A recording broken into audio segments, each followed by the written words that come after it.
welcome back to the channel, fans of the Tadpole. We have episode 40, another UFC event breakdown. This weekend we've got Jairzinho Rozenstruik versus Augusto Sakai. And yeah, feeling refreshed, rejuvenated after the week off. Looking back to a couple of weeks ago, my last breakdown video. In terms of a verdict record, we went 3 wins, 3 losses, but we managed to get that bronze badge thanks to hitting 2 of our 3 underdog selections. As for the betting side of things, we lost the multi. We went 2 wins, 2 losses, and 1 push on, one void on our single plays. Overall, down 2.16 units on the event, which is our first loss in a few weeks. Looking to bounce back here. As for our formula bets, for those of you who don't know, I'm devising a betting formula based on verdict pricings. And it's doing pretty well at the moment. Last week we had 3 formula moneyline bets. We hit on the Carla Esparza and Rob Font moneylines. And then we missed the Bill Algeo moneyline, which was a late mail selection as it was a late addition to the verdict card. You have to peep the socials for those late mail bets. But you're probably happy that you don't follow me on any social media for that one because it lost. But don't miss it next time. As for my best call of the night, I didn't actually hit an exact method. So not that many great calls, but I'm going to say Carla Esparza because as I predicted, the wrestling route was her key to victory. I didn't expect Yan Jianan to get controlled as much as she did. And I definitely didn't expect her to get finished. But, wow. Go Carla. The cookie monster. No longer the decision monster. My worst call of the night, Felicia Spencer. Semi-close, but God, she was like a 1.22 times favourite on verdict. And I still hung the hat on her. And foolish. Silly me. It's women's MMA. Wake up. I will be striving to not make similar mistakes in the future, but I'm only human, or I'm only a tadpole. As for this week, we have 5 single play selections, 2 of those being courtesy of the formula, so look out for those through the breakdown, and the multi, as per usual, which this weekend, man, I got to tell you, I'm really liking the look of. So hang around to the back end of this video for the bets. Without further ado, we'll get into the bottom of the verdict card, which is the bottom of the main card. We've got Tom Breeze versus Antonio Ojo. Tom Breeze 1.28 times and $1.38. Antonio Ojo 4.64 times and $2.99. Both guys in this matchup are massive for the division. Massive 185ers, 6'3". And you know, if I'm looking at the two, it is usually an advantage that Antonio Ojo relies on, and he doesn't have that here. I feel like Tom Breeze has more routes. Tom Breeze is the better striker. He kicks less than Ojo, but he has much better boxing. You know, he's got better technique. He's got better footwork. I think you can rely on him a little more on the feet as well in terms of his defense. You know, he's also got greater output, marginally, but slightly greater output. Where I draw them level is probably on the power front of things. I think both guys have the ability to knock their opponents out. To the ground game, Tom Breeze also has the advantage here. He is extremely active from his back. He's good at sweeps, good at reversals, and then, you know, when he's on top, when he does secure reversals and the like, he pretty good at controlling position, pretty good at looking to pass and getting into dominant spots. We haven't seen him implement his offensive wrestling thus far, really, in the UFC, but it's there. He has potential. Defensively, his wrestling is poor. Amari Akhmedov exposed that, and that is why I cashed Amari as an underdog in that spot. But Tom Breeze, apart from getting taken down at will, he didn't make it all easy. He had a pretty deep guillotine on the very first takedown, I think, that Amari attempted. And, you know, he's wily like that, and he will shoot for those finishes. And in terms of this matchup, Antonio Ojo is nowhere near the wrestler that Amari Akhmedov is. And, you know, if Ahoyo chooses to take this to the mat, I think he's going to have an incredibly difficult time staying safe, let alone controlling position for any meaningful amount of time and looking for his own offense. So, Breeze is the better fighter. His conditioning is poor, which I don't like. You know, it's a problem if this fight gets extended, but Ahoyo is no cardio beast himself. I think Tom's going to touch him up on the feet, give him no space to work his kicking game, and, ultimately wrap Antonio up in a submission. I think he's got plenty of ways to do it. It can be a club and sub. He's got the nicer hands. He could work his offensive wrestling, which I would love to see, and look to wrap something up from top, or he could get something off his back when Ahoyo shoots himself. So, Antonio Ojo has been subbed twice in his career. His IQ on the mat, it ain't all that. So, round 1 submission for Tom Breeze at 24.18 times, which, God, guys, this price, eat that shit up. It is great odds for a guy in Tom Breeze who's won 50% of his fights via submission, and against Ahoyo, where he's been subbed twice, like I mentioned. He's never been knocked out. He's actually got an okay chin. So that knockout price is far too short for the Tadpole to even bother considering. Love it. Next fight along, Duško Todorovic versus Gregory Rodriguez. Duško, 1.22 times and $1.57, a big verdict favourite, and Gregory Rodriguez 5.45 times and $2.37. This is a dangerous fight. Both guys have shown durability issues in the past. Rodriguez very susceptible to getting hit hard. He's been knocked out twice, including against Jordan Williams on the Contender Series. And Jordan Williams is a much smaller man than he is, an undersized guy for the weight class. And then you look across the octagon at Duško. His last fight against Punahele Soriano, he got dropped twice in the first round. On his way out for a really good night's rest, from all accounts. Slept. As for skills, Gregory Rodriguez is a jiu-jitsu champion. He's got very, very good BJJ, and he's going to have the advantage in the submission grappling realm. But Duško, his takedown defense is at 100%, as per the stats that I am reading. He is a strong defensive wrestler. He is strong in the clinch. 6'1", but so shorter in this matchup. But yeah, he's got a great base, great fundamentals, and being the shorter guy in this matchup, he's going to help the takedown defense, getting them arms down to peel the underhooks. So yeah, on top of that, I don't really rate Gregory Rodriguez's offensive wrestling. His jiu-jitsu is world class, but if you can't get it there in MMA, it doesn't mean shit. And we see that in lots of fighters that come from a BJJ background, but they don't have the wrestling to combine, they struggle out there. Fish out of water. What the fuck? So yeah, I don't think you can take Duško down. As for the striking, Gregory Rodriguez, a bit of a wild man. He's definitely more reckless. He's very fun to watch. And he kicks more. He looks low, kicks high. Rob Whittaker-esque without the finesse. But on the other side, Todorovic, he's quite patient on the feet. I like his technique. He's very boxing orientated. He will whip up the high kick, but doesn't kick that much. And he works the hands and he works the body really well. Something I love, especially in this matchup against Rodriguez, who is the taller man and has a larger midsection to aim for. The body's going to be there, and it's going to set up the shots over the top. Because Rodriguez is poor defensively, and he will drop those hands to work his own shots, and that's danger time against a guy like Todorovic who packs a punch.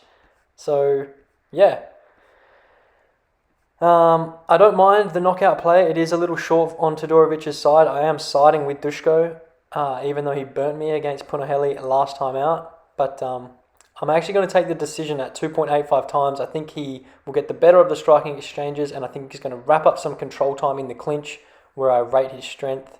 And he really needs this win. And Rodriguez, he has finishing ability and he's a dangerous opponent, so could be a really interesting fight, that one. Next one along, Santiago Ponzinibbio versus Miguel Baeza.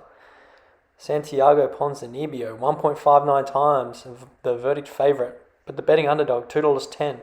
Miguel Baeza, 2.7 times and $1.72. This is a tough fight. Miguel Baeza, he is very good. He kicks a lot more than Ponzinibbio, and very active on the right side. He whips that right high kick up very fast. He also throws it across the legs and he digs the teep to the body. And he has power. He hits very, very hard.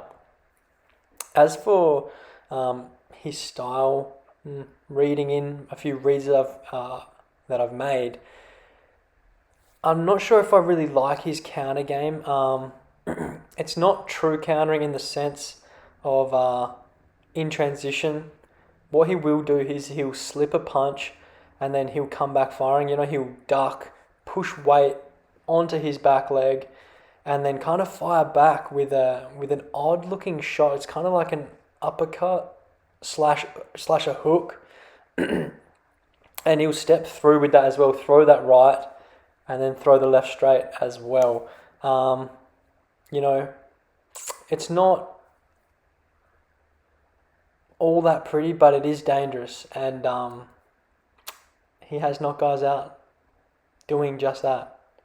As for Ponzinibbio, I still really rate this guy very, very highly. He's a very good fighter, and it was such a disappointing result for him against Li Jingliang last time out in his comeback fight.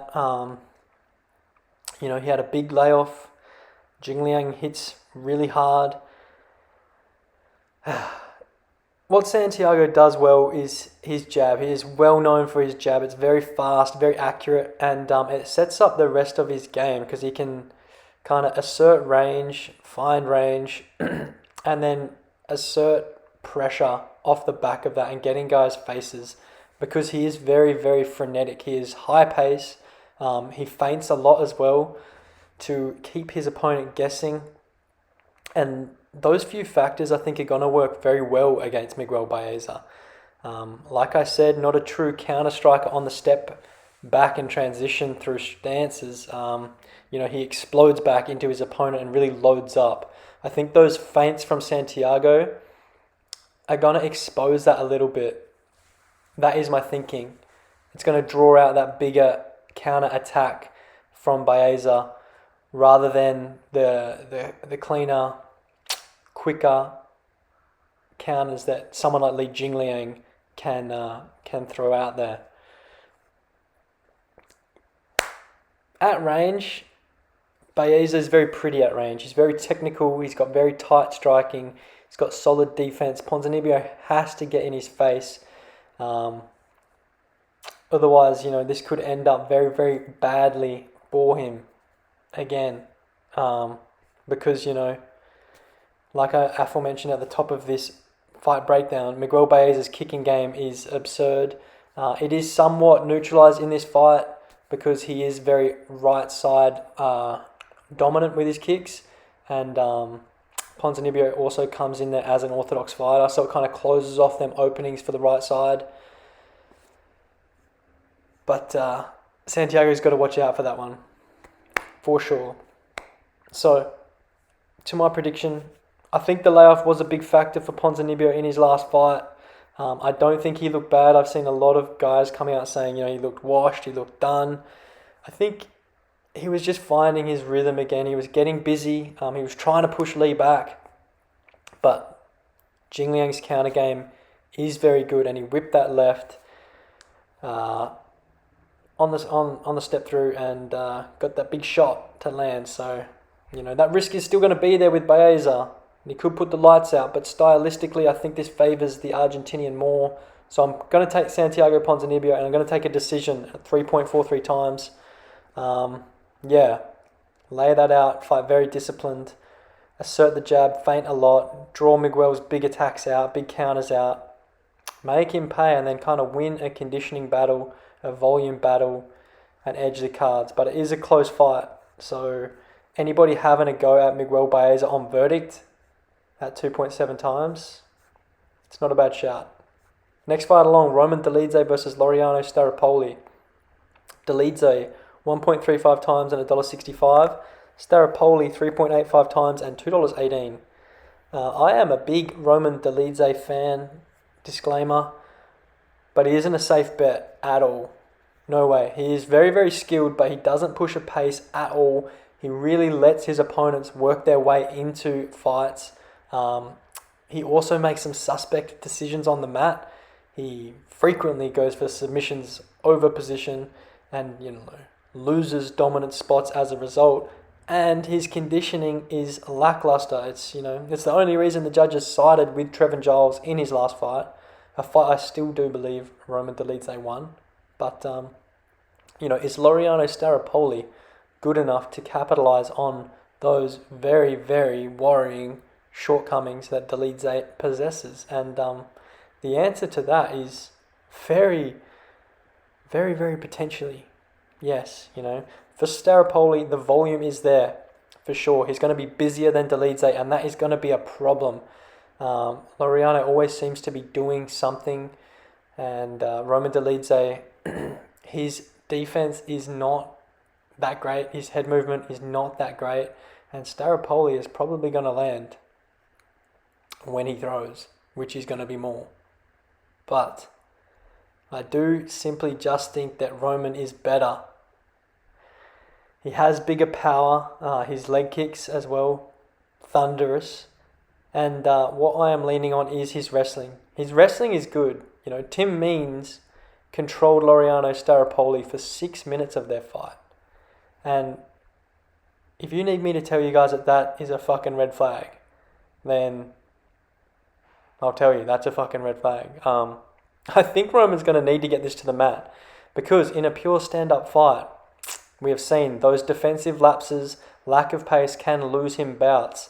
And, his head movement, he gets tagged. But in the clinch and on the mat, he is very strong. And I do not see Starapoli's 50-odd% takedown defense holding up.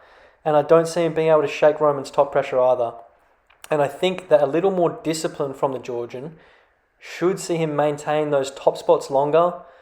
And with that patience, a finish should present itself rather than him overtly being a fucking maniac, going for stupid shit. I hope to see that growth from Roman here. And if he goes this route, which he should do, stylistically, this is a great fight for him. So yeah, Roman Daliza, a round 2 submission at 17.28 times. The round 2 play is a little read into that game planning, because Roman does like to fight on the feet a bit.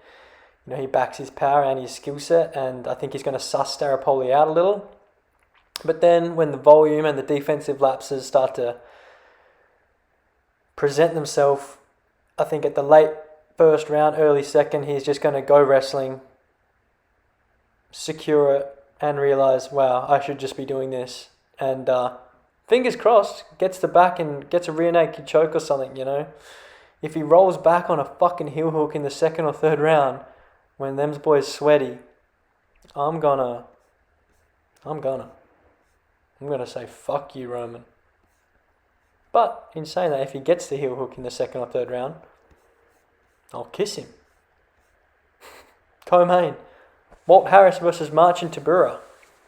Walt Harris 2.01 times and $2.37. Marcin Tybura 1.99 times and $1.54. I went back and forth on this heavyweight bout because Marcin Tybura is making this very hard. He is on a resurgence. He's looking good. The cardio, he's nipped into shape a bit. He's shaking off the handles, them ones that used to sit up on his hips there. And his game planning has been solid. He's been looking to clinch fight, use his strength, and then get fights on the mat, where he is going to be the better fighter against lots of heavyweights who are rock'em sock'em robots with no grappling to speak of. Walt Harris, on the other hand, not the greatest form. 2 straight losses. The one against Overeem, he did almost win in the first round, but blew his load and then got smashed. And then, in his most recent fight, just got hurt to the body from Volkov and finished. You have to look at the out of the cage things for Walt going into those last two. Just before taking on Overeem, he had the kidnap and murder of his stepdaughter, which is horrible for the bloke. And you can't help but think that those things have played a factor. As for in the cage though, he is a knockout artist. He is incredibly rangy. He is a massive guy. He's going to be bigger than Tybura. And he has the kicking game to really upset Marcin on the outside. Because, we've seen Marcin struggle as soon as there's space. But, the question is, if Tybura manages to close distance and get Walt in the clinch, he is far more well-rounded. He's got the wrestling, he's got the ground game. Walt Harris doesn't have jiu-jitsu, and Marcin Tybura does. 6 wins via submission, 6 or 7 wins via submission in his career. And, he is strong. He's strong once he gets there, and I can definitely see that route for him and him breaking Walt Harris because Overeem did it, and, Walt's conditioning is shit. The thing that I'm wrestling with is if Harris tags him, it's going to be night over. And it's a heavyweight fight. So as silly as it sounds, I'm going to hang my hat on that because I do not think Marcin Tybura can hang on the feet with Walt at all within the first 10 minutes of this fight. And if I'm thinking Marcin Tybura to close distance and get this fight on the ground, Walt's takedown defense, it isn't all bad.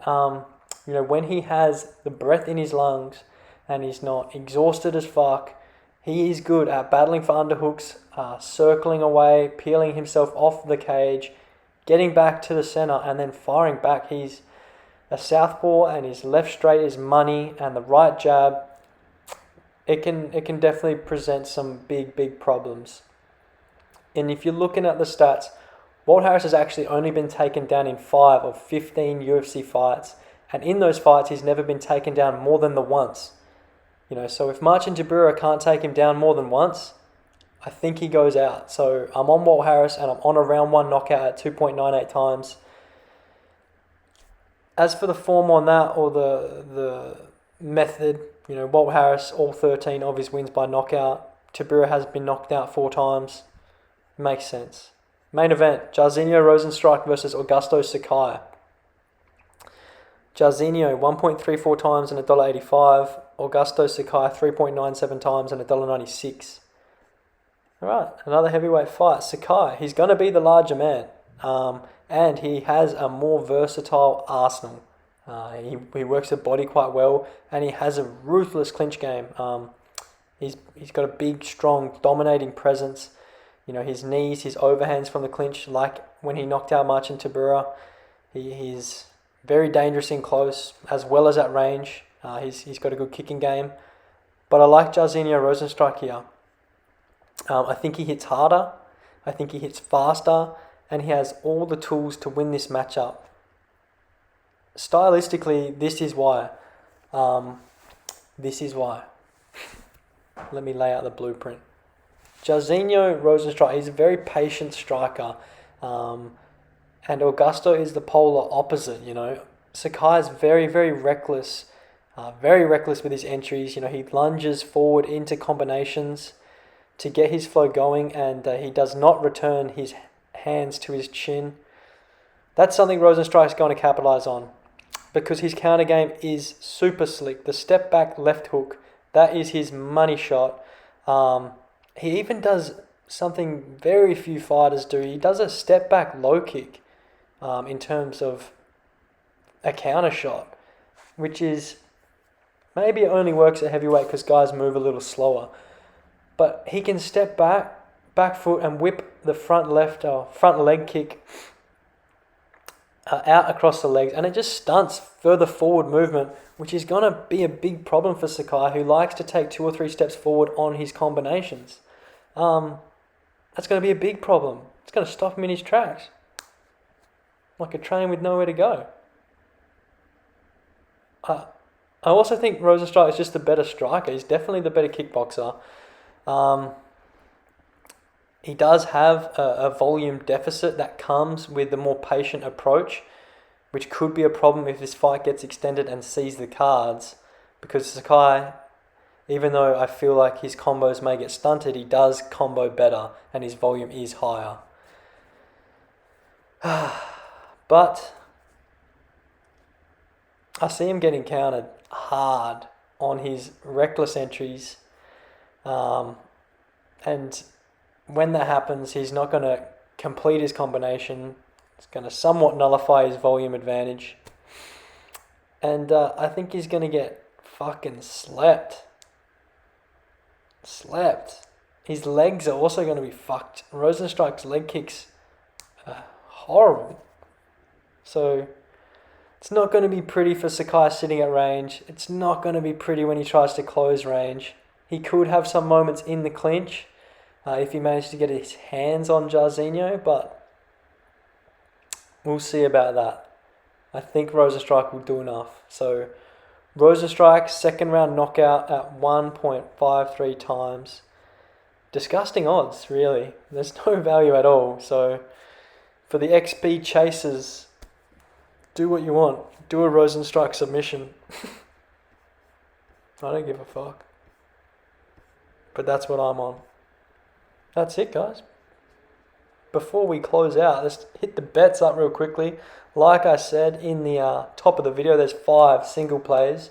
So although we've already gone over them and the Tadpole didn't quite tell you at the time, the 2 formula bets on this verdict card, on this main card, the first, Santiago Ponzinibbio money line at $2.10 on Sportsbet. That is the best price I could currently find.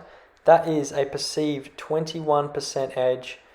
Anything over 20%, you know I'm going to have a stab at. So I think that is a good price. Not without risk for sure. But if we see the Ponzinibbio pre-layoff, Miguel Baeza, the undefeated fighter, the lesser experienced fighter, I think Ponzinibbio can definitely give him problems he has never faced before. The second moneyline bet of the evening, or the second formula bet of the evening, is Walt Harris at the moneyline, $2.40 over on Bet365. This is a massive edge, in fact, because the rate at which really light verdict favourites, which Marcin Tybura currently sits at 1.99 times wins, is actually in the negative. So we have a 38% edge on Walt Harris in this spot, and I'm playing the numbers, fading the public, and taking the big ticket so I can cash mine. Let's go. I'm actually putting multiple eggs in that basket, because another one of our single players is Walt Harris to win by knockout at $4 on Sportsbet. He is $2.40 at the money line, but $4 for a knockout is way overs. It is definitely his only win method. I don't think he wins a decision against Tybura, because if it gets there, it means he's been wrestled. All 13 of his wins by knockout. Whilst he's standing, he's got every chance to knock Marcin out. Maybe not in the third round if it gets there, but round 1, round 2, it is live. You know, Tybura's been knocked out 4 times. $4. I'm happy to have a go at that, for sure. Great price. Next single play, taking Roman Daliza via a finish, whether it be knockout or submission, at $3.60 on Ladbrokes. This is a man with 8 wins, 4 via knockout, 3 via submission. As for this matchup, I do prefer the submission, which I might have a side play at. It's currently $9. But Lauriano Starapoli, he's never been submitted, but he has been knocked out. So for short odds here, taking the security of having the knockout or submission. I think in terms of this one, Roman Daliza always fights for a finish as long as he has the cardio there. So he's going to fight for our money on this for sure. And yeah, as per the numbers, that's a bit of value for sure. The final single play of the evening, it's a wild one. but jump on board because you're taking Tom Breeze via a submission at $10 on Ladbrokes. Get this right. Tom Breeze is $2.75 to win by knockout, and I am dumbfounded. No idea why. He has more career submissions than knockouts. Antonio Ojo, his opponent, has never been knocked out, but he has been submitted twice. It doesn't make entire sense, really. I think the bookies have made a blue. Previous to the props getting released, I thought if this was anywhere around $5 or more, I would be well inclined to have a go at. It is double that over on Ladbrokes, so that's a must play. All of those single players have one unit on them as per usual. We are very responsible stakers over here at Tadpole MMA. And the multi, also one unit on it. We are taking the 3 legs. We're taking 3 legs. Tom Breeze via submission or decision. Walt Harris by knockout. And the Rozenstruik money line at $21.76. We're taking that security on the Breeze fight. He could knock Ojo out, but it is the shortest outcome or shortest paying method of the 3. And I think it's the least likely of the 3. So, bit of security on the decision in case this one just gets extended. But I like the submission in all honesty. The Walt Harris by knockout, that is self-explanatory. And then Jairzinho Rozenstruik at the money line. The money line's $1.85 and the knockout is $2.20. So for that 35 cents less, I'm happy to just take the money line with the chance that Rozenstruik does fight a 5-round decision, because these boys have both been into a 5th round before, even though Sakai lost his fight that went to the 5th round, and Rozenstruik was losing his fight that went to the 5th round against Reem before he clutched victory from the jaws of defeat. But I think that's sensible. And I like the multi. So get on board with the Tadpole this week. As always, the records, prediction records, betting records, it's all in the description below, as are my socials. Go have a scope of that in case there's any late mail. There's already been a big betting outlay this card, but you never know. You could be in for a treat. Next week, we're in for a treat because we've got a pay-per-view. We've got Adesanya versus Vettori, and we've got Figueroa versus Moreno. 2 elite rematches. I'm keen, already excited, and I hope you guys tune into the Tadpole to get all your fight week preparations done then. Thanks for sticking around. Cadge up.